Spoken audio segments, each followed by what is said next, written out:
right, we are ready to introduce the talk. So the talk is entitled Leveraging Pre-trained Autoencoders for Interpretable Prototype Learning of Music Audio. The talk will be given by Pablo Alonso-Jiménez. The floor is yours.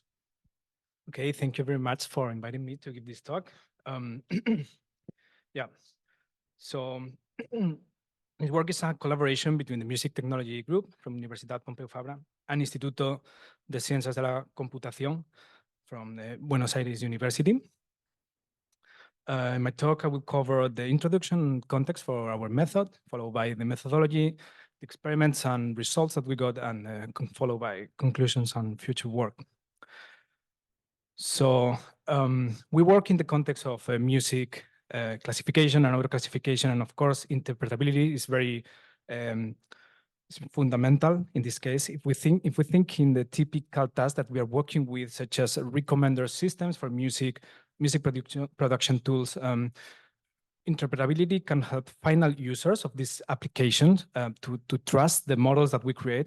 And also, we think as model developers, with interpretability, we can tackle things such as diagnosing issues with training with the training data of the labels, detecting potential adversarial attack toward models, or gaining insights into the target task that we are developing. So our approach uses the prototypical learning paradigm that was presented this morning, brilliantly by Professor Cynthia Rudin. So just to refresh it a bit, compared to a traditional black box classifier, in which samples are turned into class probabilities using the weights of a network that are trained in an obscure way. With a prototypical classifier, we are learning a number of prototypes that are assigned to every class.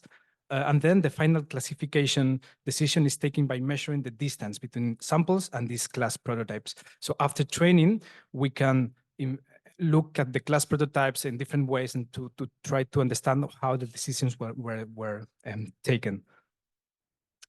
Our work is based on the APNet, which is an audio prototypical network. The key idea of this method is to allow sonification of the learned prototypes by learning them in the embedding space of an autoencoder. So both the autoencoder and the prototypical network are generally trained. And after training, you can pass the prototypes through the decoder module and get the sound and understand how the class sounds. However, APNet has a few limitations acknowledged by the authors. First of all, is scalability issues. So the authors mentioned that it's not possible to scale the number of prototypes and classes with this method. And the second one is that there's a sonification bias toward the specific data samples, because the decoder needs to use the index used in the pooling layers of the encoder to the sonification. As we don't have that for the prototypes, it has to be taken from closed samples. And this, of course, biases the sonification. So because of this, we propose our method called encodec PECMAI, which decouples training of the autoencoder and the prototypical network, and also doesn't require using information from specific samples in order to produce the sonification, so it's less biased. Here we draw this axis between user-oriented and developer-oriented approaches for interpretability. If you think in approaches that are suitable for final users, we would have something like language explanation, so the model can output a reasoning on why it's taking certain decisions. And in the other extreme, we would have something like feature visualization, such as saliency maps, so that it's very suitable for model developers, but at the same time, a final user wouldn't be able to interpret this probably. So we believe that this family of sonification approaches, such as APNet or AudioLime, that was also mentioned this morning, are approaches that are somewhere in the middle, but tend to be closer to the user, to the user, because they get realistic sonifications that can be interpreted. Our approach, PECMAI, would be a bit closer to the developer, because since we don't use any information apart from the information in the prototypes, the sonifications are not so realistic, but they are more concentrated in the actual class information. Yeah. In our method, the prototypes are learned in the embedding space of an autoencoder, but these two blocks are not trained jointly as in APNet. Our prototypical network uses two loss components. The first one is cross entropy to improve the class accuracy. And the second one is a prototype loss that has the goal to making prototypes as close to certain samples in the training set so that the sonifications get realistic. This prototypical network is fixed for all our experiments, and what we do is to try to improve the autoencoder module to get better results. So in our first iteration, we were considering neural audio codecs, and we focused specifically in encodec. Our idea is that we could train the prototypes in the latent space of this model. But we found is that the performance was very poor in terms of accuracy, and the sonification was not possible to, we couldn't understand anything from this. One hypothesis is that this is because there's no context information in this latent space, and is not suitable for the task. So what we did was to rely on encodec MAI. This is a language model built on top of encodec embeddings with a mask autoencoder approach. So this way, the embedding space of this model is a little bit more abstract, and we start getting good performance for classification and sonification that was at least somehow providing some textures that we, for some specific classes, we could assign to the class, but not always, as in this example. I will make you hear this example of a music genre classifier when we sonify the prototype for the reggae class.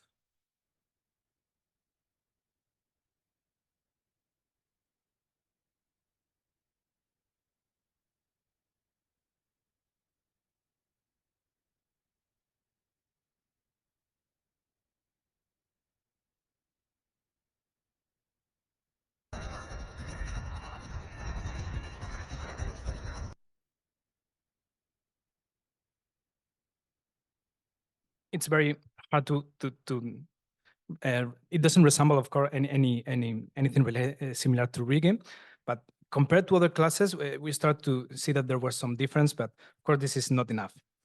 So in our next iteration, what we did was to train, our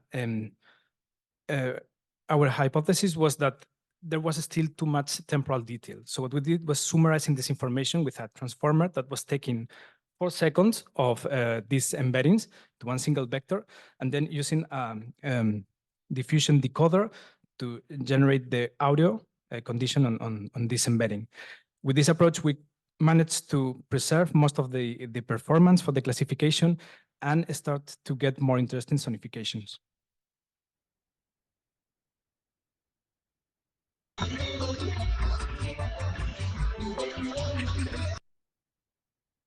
So here we start to have something that, of course, doesn't sound like realistic music, but has some of the elements of this class, in particular reggae music. We can hear the guitar strumming and the voices that resemble reggae music. In a final iteration, we just extend the model to process 10 seconds of audio, and this is the sonification that we get.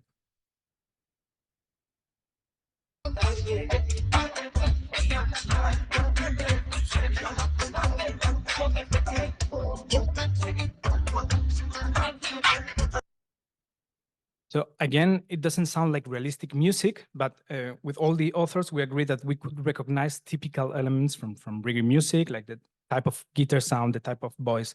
So the conclusion is that since this autoencoder was learning the temporal, it was temporally coherent for normal samples, but for the prototypes, it didn't keep the temporal information. Maybe the reason is that the prototypes doesn't require this temporal coherence. The model only needs to recognize these particular elements of the music in order to do the classification. So yeah, finally, I will go through our experiments and results. We experiment with music classification data sets. We have 3 ones, one for instrument classification and 2 for genre. what we observe is that relying on these embeddings from encodec suppose a performance ceiling compared to using state-of-the-art embeddings for the task at hand. We couldn't do better than this. But in this context, using our prototypical network was only a few accuracy points below using a standard MLP classifier. So it's a small compromise in order to get an interpretable model. We also observed that increasing the number of prototypes help benefit a lot the performance, up to 40 prototypes per class. That is the most we could try. And that since the model is trained in 2 stages, the prototypical net that we are training can be very small, like as small as less than 100,000 parameters, and still being competitive in performance. So regarding the sonification of the prototype, we have more examples in the website of this project.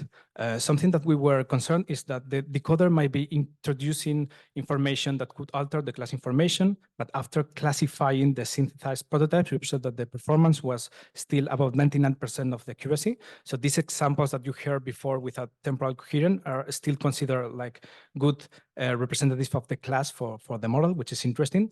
But of course, they are far from real class instances, and that's why we believe that this approach is intended for model developers and not for final users. And finally, of course, the sonifications for instrument are more convincing than the sonifications for genre, because maybe they are easier to model. So yeah, the conclusions of this work is that decoupling the training of the autoencoder on the prototype model allows for more flexible setup. So in this case, we could leverage a pre-trained autoencoder, training much more data in a self-supervised fashion. And this also allows to potentially increase the number of prototypes, classes, and training samples that you can use. Our approach, as I said, is intended for model developers instead of final users. And there's a performance degradation attached to using prototypical network, but it's very small. It's around 1 or 2%. So finally, for future work, we will consider using arbitrary embeddings and not embeddings coming from an autoencoder, since we think that it's possible to condition the diffusion generator with this, but we will have to see. We will consider also increasing the sequence length, because this had a big impact in the perceived quality of the representations, and also consider exploring techniques to increase the diversity of the generated prototypes, since they are very close together when we synthesize them. So that was all. Thank you very much.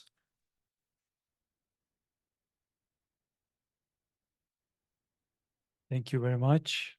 All right, there's one question. Go ahead. Yes, thank you very much for this very interesting talk. My question is maybe a bit naive, but let me explain. You say that you have some bias between the prototypes and the sample, because of course you need to, you cannot synthesize the prototype basically. And my question is, why not forcing that a prototype is a sample in the prototype network? So then you can basically synthesize the prototype by just playing the sample, because it's the same. Yeah, this is a good question. So first of all, it's always possible to play the closest sample if that's what you want. What I said is that the previous approach we were based in was transfer information from specific samples to make the prototype synthesis more realistic. And this is something that can be done. In our approach, we don't need that, because we're using diffusion, and the embedding of the prototype is just the conditioning for the diffusion process. But yeah, if you want something realistic, you can always go to the closest sample, or forced in the space that the prototype is just the closest sample. We believe that this allows you to look a little bit more in detail what the model is doing. No? For example, in our sonifications, we could see that there was no temporal coherence. And this is something that at the beginning we thought that was a problem with our model. But at the end, for me, what it means is that the model doesn't pay attention to the temporal coherence. So it makes sense that the synthesis sounds like this. A user of the model maybe wouldn't understand that, but for us developing the model, it makes us understand more closely how the model works, for good or bad. No, in this case, it means that the model is not smart enough to understand patterns or rhythms.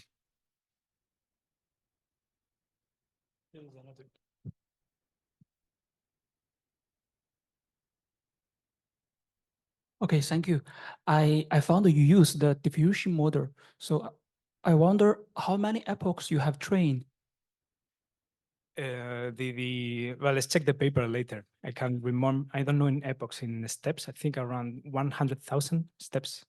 Okay, because I know if you train less epochs or more epochs, that will affect the performance. So, but I don't find anything about this. So maybe you can test if a smaller epoch can improve the performance. Thank you. It's also important that we check that the sonification of a sample, like encoding and decoding, works well, and the sound is convincing, let's say, decently convincing. All these effects that we get, that sonification is not convincing, is because of sonifying prototypes that were not passed through the encoder, and of course, are not real samples.